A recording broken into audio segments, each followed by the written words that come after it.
But I want to start with a little bit of Tiger talk. And nothing hyperbolic, nothing crazy.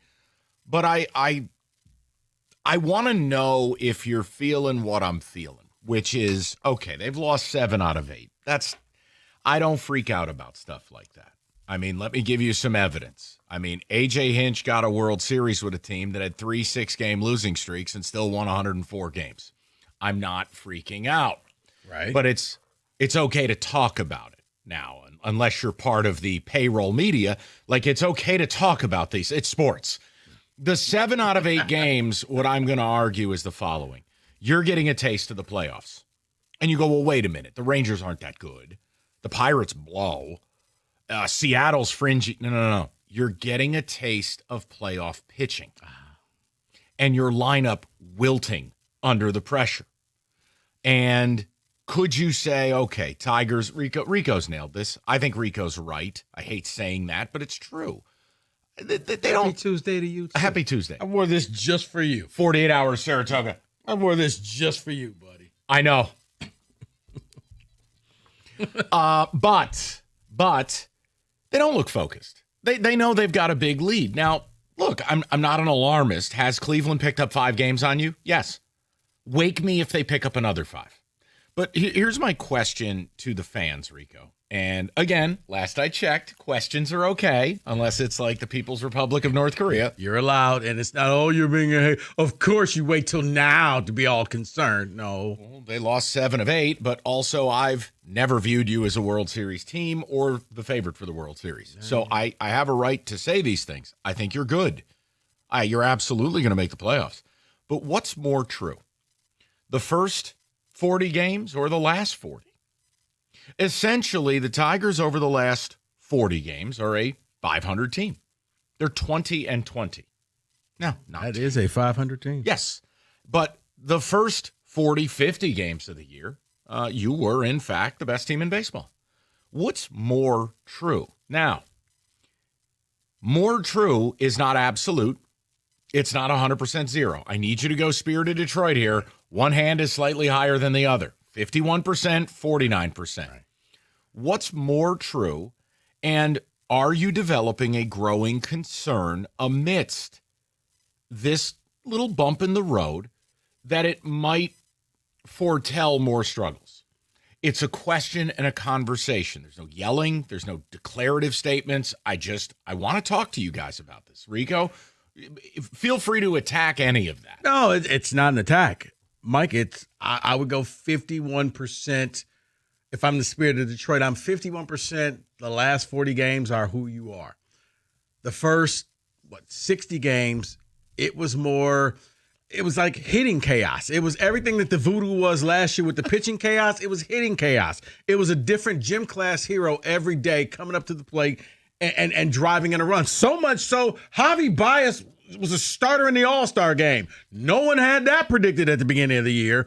Like, everything that could go right did. Torque, all of a sudden, just looked like he was going to be a first ballot Hall of Famer. Like, everything was going right. A different person stepped up to the plate. It didn't matter that Riley Green was striking out because he was crushing home runs. And now you've come back to the pack. You've come back to your average. You've come back to the team that we all thought that you were. So I would say 51% of the last 40 games where you're 20-20, where, there's some games where you still get that guy like the Veerling who won you the game that kept you from Sunday going. Night. Yeah, that kept you from being an 8-game losing streak or 7-game losing streak. You have that guy step up, but it's more the 20-20 where you got some guys, but you don't have stars. This team does. Outside of Scooble, and maybe you can convince me Riley Green, they don't have like bona fide stars like you see on other teams. No, it's about playoff believability as well. That's the other thing. And look, I think it's okay to have some doubts with that, but I want to hear from you guys on it. Look, I'm fine if you tell me you think they're the best team, and the last 40 games has been unnaturally altered by the losing streak. That's fine, but I need reasons because look, the trade deadline's looming. And I don't know what you, the fan, feels. I don't know what percentage of you feels anything. It's a very weird place to be where, look, I have my opinions, but they don't mean anything. I mean, I would like a right-handed bat and 2 relievers. Oh, well, that's going to cost a lot. Yes, I am aware. I'm trying to win a World Series. But overall, it's up to you guys. You know, look, when you're facing, you got a break in Texas. You didn't face DeGrom, and Eovaldi scratched. 2 of their top 3 didn't pitch, and you were very fortunate to take a game. But your offense scored, 3 runs in 2 games. You know, Seattle dominated you, bludgeoned your bullpen. And when you look at Pittsburgh yesterday, look, you're going to say it's Paul Skeens. I'm going to say that was his B- stuff. I've watched several of Skeens' starts. That was not A-list Skeens. Velocity's down, the stuff, the performance, the location, he's still filthy. But that's not his A game, and he toyed with you. So, I again, that's playoff pitching. So, what do you make of the last 8 games? What do you make of the last 40?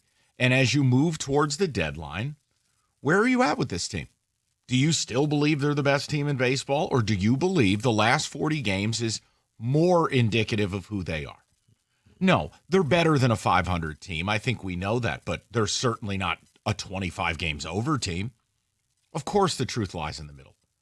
But if I'm going to say, Rico, no, the first 60 games, then you believe they're a 110 win team.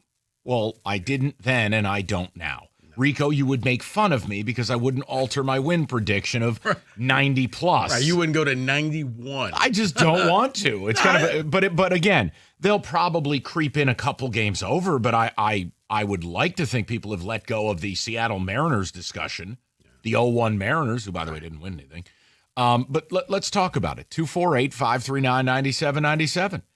And as we hurtle towards the deadline, I know what the broadcast did this weekend on the TV side, basically mocking people who want to make trades or straw manning it. Oh, yeah, we'll just go get these top 3 closers. No one said that. You don't need to twist things. We can just be adults. Right. When Bob Nightingale says the Twins are shopping their top 2 relievers, it's okay to do 10 minutes of radio, inform the people, and go, look, if you want one of them, it's going to be costly. Yeah. They're under team control. But, man, a guy like Griffin Jacks could really help you. You get a swing and miss type of reliever, and then maybe that's where AJ just says, okay, you know what? I know I kind of put people in different spots. No more of that. You're going to be the setup guy. You're the closer. Hell, look at last night. You got closed out by 2 guys you would want to go and get, right, including Bednar. So I just, David, Kenny, where are you guys at with it? I know there's a multitude of questions in there, but I wanted to keep it a little bit more open-ended. They've lost 7 out of 8. The division is not in peril. The division's also terrible. What's more true? What they were or what they are? I think it's more what they were is probably closer to the truth because I genuinely don't see them being this bad. But it also, all these issues right now highlight exactly what you need to do come the deadline. And I think we had the discussion maybe a month ago about what does this team need to add the most and when do you expect to know what this team actually is. And I think all of our answers were pretty much around the trade deadline, right? I think you said August 1st, and I think that's exactly what it is. And I think that's when you're going to learn the most about this team. But I think they are that good as they were before. This, I think, is just a bump in the road, but it does highlight exactly what you need to add at the deadline. Yeah, but Kenny, you didn't answer it. What do you want them to? I want them to add bullpen help. Every team's going to – but the problem with that, though, is we've talked about this too. Every team at the deadline is going to – that actually has aspirations of pushing for a World Series run. Yep. That's what they're going to be adding too. The Dodgers are going to want to add that. The Yankees are going to want to add that. The Blue Jays are going to want to add that. Every team that you might see on your path to a World Series is going to want to add that. And I'm not going to freak out. I don't want to be an alarmist, but I think when you go a quarter of a season, right? So most pitchers are going to give you about 28 starts.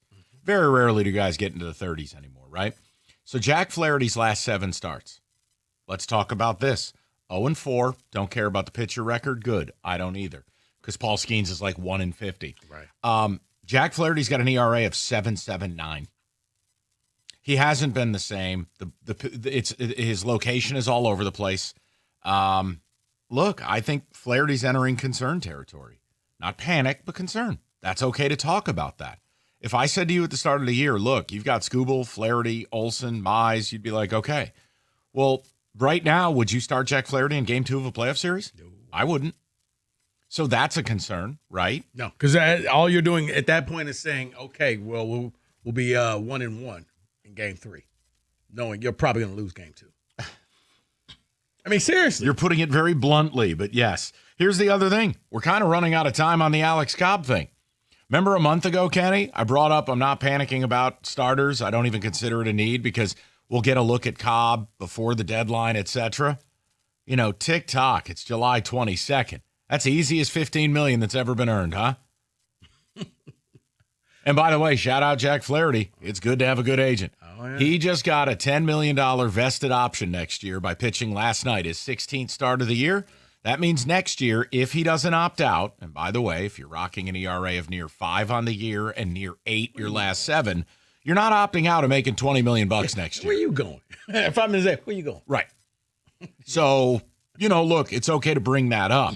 That doesn't mean he's a complete disaster. No one said that. But there are concerns here. And I do think they're closer to the last 40 games than the first 60. Notice I said the word closer. I think they are absolutely an above 500 team. Duh. We talked about a 90-win pace. But I do think the last 40 games is kind of a reality check to what Rico called the hitting chaos or whatever it may be. Look at the month of July, guys. Want to go up and down the order? Very few guys are playing well. And as you said, last couple of games, you're going up against playoff-type pitchers. This is kind of a glimpse of what your October is going to look like. That's why I never let go of that desire for another bat in the order, a right-handed bat. And look, I'm not able to have, you know, Roberto Clemente descend from the clouds. I don't know who the difference-making bat would be. I do know, though, that you pay people to identify names that aren't in articles or aren't sitting, in Bob Nightingale's brain, and your job is to go and get them and see the availability and the cost of acquisition, et cetera. So no Roger Clemens in the box? We're not doing that. Roger! No, it's just, it's okay to have those conversations. So, look, I want to know where you're at with it. Tigers have lost 7 out of 8 now. 500 team over the last 40. What's more real? The last 40 or the first 60? And is it driving your desire for this team to make some moves at the deadline? 248-539-9797. Here's Rico.